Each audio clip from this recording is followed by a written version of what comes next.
Most preachers spend years preparing for sermons, visits, and beginnings, but almost no time learning how to leave a church well. In this episode, I share what I learned the hard way through painful exits, family strain, and abrupt dismissal, and eventually thoughtful and healing departures. From quoting the Sermon on the Mount to avoid criticism, to sitting in living rooms saying, "Thank you, I love you, and goodbye."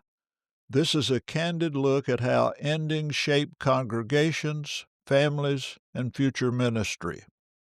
Whether you're a preacher, an elder, or church member who knows change is inevitable, this episode will challenge you to think differently about how we say goodbye and why it matters more than we realize.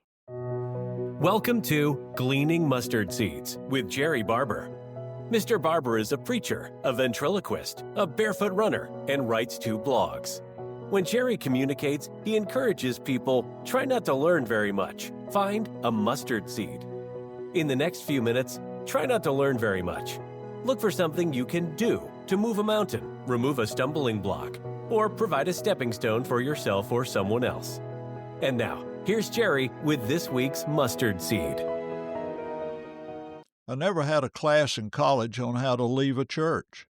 There were plenty of suggestions on how to begin well, preaching, visitation, and getting to know the community, but I've never heard a lesson or attended a seminar on how to leave well.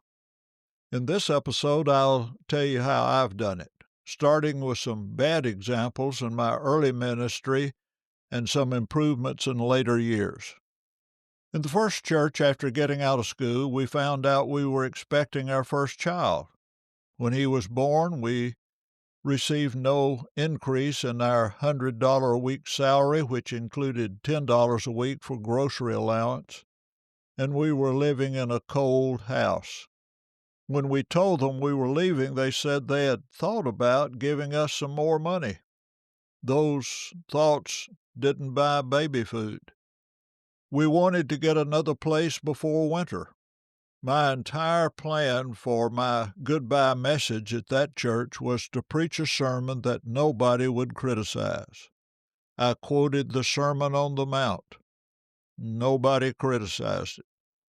After 8 years at my second church, I was released between Bible study and worship on a Sunday morning. After finding another place to preach and telling the children we were moving, they were distraught. Jerrie Wayne was 8 years old. Christy was 5 years old. They said, "We don't want to leave our friends." I assured them we'd make friends at the next church. They said, "We don't want to leave our school." I told them they had schools in Georgia. Thinking I could reason my way through it, I explained it this way. We save money all year long to go to the Smoky Mountains and stay 3 or 4 days. They have mountains where we're moving. We'll be on vacation 12 months out of the year. Whoopee, whoopee, whoopee. That didn't settle the matter. I didn't handle it well with my family. By the time we reached the next church, I'd learned a few things. We stayed for 11 years. When I told the elders I was planning to move, we scheduled a weekend workshop with our counselor, James Jones. We discussed why I had made that decision. We decided how and when to announce my resignation with a focus on what would be best for the church. It went smoothly. They found another preacher. He stayed 11 years. I stayed 5 years at the next congregation. A church in the area approached me thinking I might be able to help them in a difficult situation. After more than 40 hours of discussion, a workshop with James Jones to discuss how to make progress in this church with the problems they had, a tryout workshop lasting from Sunday through Wednesday, and evaluations from the church and me, we decided we could work together. I told the elders at the church where I was working that I planned to begin preaching with the other congregation. I told them that according to my contract, I'd be with them for 90 days as they prepared to search for a new preacher. I wanted to have a good transition. The head elder said, "No, if you're going to leave, just go ahead and leave." I replied, I'd like to stay 90 more days to let the people know that I love them, appreciate the time we've been able to work here, and look forward to association with them in the future. I asked the other elders if it'd be okay to stay 90 more days. It's the only time I ever saw them vote. The rest of the elders agreed that it'd be fine.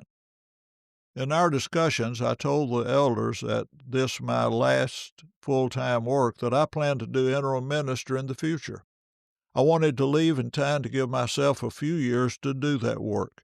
In many ways, I started preparing to leave long before I actually did. After I'd been there 7 years, the elders asked me if I had a time in mind to start interim ministry. Gail and I discussed it and told them that the first Sunday in April of 2007 would work well for us. The elders announced in a family meeting in January following that discussion.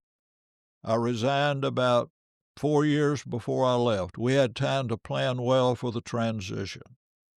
When we realized we had 20 months left, we decided to visit every family in the congregation as a way of saying goodbye to our work there. We told them we'd see them at their home, they could visit in our home, we could meet at the church building, or we could have a meal together at a restaurant. We were able to do that with 95% of the congregation. We followed in our discussion what's often called the 5 tasks of dying. Forgive me, I forgive you, thank you, I love you, goodbye. I'll put a link in the show notes for a fuller discussion of this principle. To make the ending real, I often ended our conversations with this question. During the 13 months remaining in our time at this church, what can we do to be helpful to you? Often they'd reply, please don't go. I think the elders would be glad to have you stay. We hate to see you leave. I assured them that we loved them, but that if we were still healthy and had the opportunity, we would begin interim ministry in the spring of 2007. I recommend that churches preparing for a new preacher ask him 2 questions before he ever preaches his first sermon. Number 1, how long would you like to stay and work with us? Number 2, how do you plan to leave? Unless the Lord returns quickly, every preacher will leave the church where he's serving. The way we go will help the church and the next preacher if we do it well. Jesus prepared his disciples by repeatedly reminding them that he was leaving. They protested, didn't understand what he meant, and they were afraid to ask what he meant. But Jesus had a good plan. He knew his Father would send someone who would continue and complete his work. After his resurrection, they realized he knew exactly what he was talking about. Jesus planned and communicated his departure well. How are you preparing to leave where you are now? Thank you for listening to Gleaning Mustard Seeds with Jerrie Barber.